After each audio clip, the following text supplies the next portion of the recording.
Video is based on the work of Mark Passio from whatonearthishappening.com, specifically his recent video on de facto Satanism.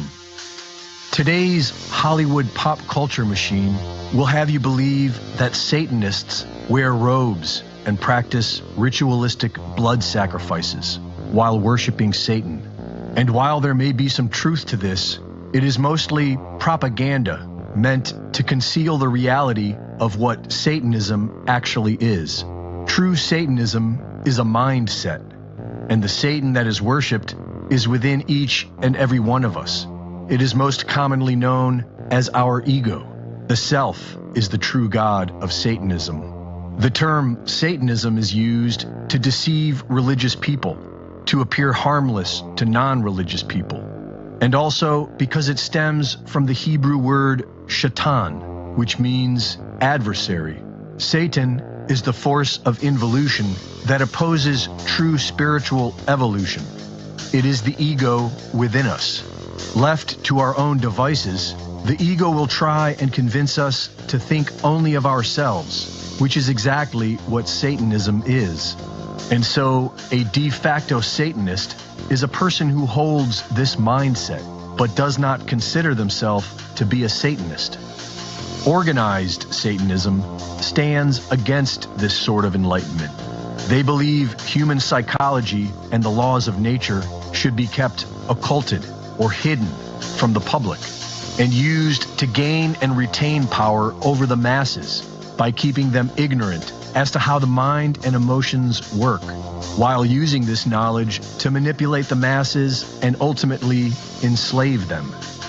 This is primarily done by cultivating the Satanist mindset among the masses, thereby turning the ignorant and unaware into a de facto Satanist. As we think, so we become. This mindset can be broken down into four main tenets of Satanism. The first and most important is selfishness, egotism, or what many know as narcissism. Self-preservation is the highest law. Live only for your own selfish desires and only care about you and yours. It's a dog-eat-dog world, and if you must step on others to get what you want, then so be it. This is the basis of satanic thinking. The second tenet of the Satanist mindset is moral relativism. This is the belief that there is no objective difference between right behavior and wrong behavior. It is the belief that nobody is ever objectively right or wrong, and that it's up to each individual person to decide for themselves what is right and what is wrong. The third tenet of Satanism is social Darwinism.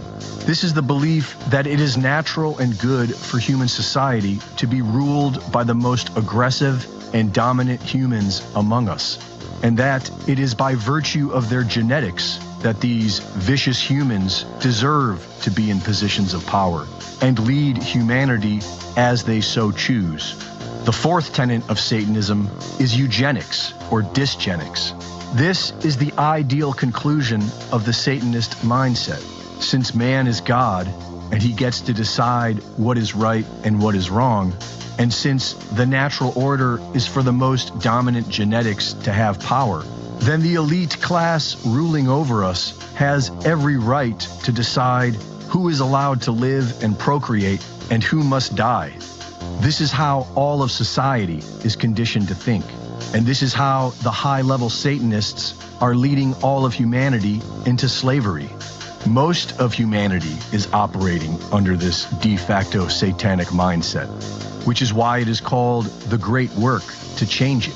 The Great Work is the work of awakening the masses to the true nature of the ego mind, encouraging each and every individual to find the courage to face their own inner shadow and to practice natural law. Natural law is the respect of others. Put simply, it is love. If the majority of humanity is practicing love, then humanity will know freedom. But if the majority of humanity is practicing Satanism, then humanity will be enslaved. You can find much more of this information at whatonearthishappening.com. Reporting for InfoWars, this is Greg Reese.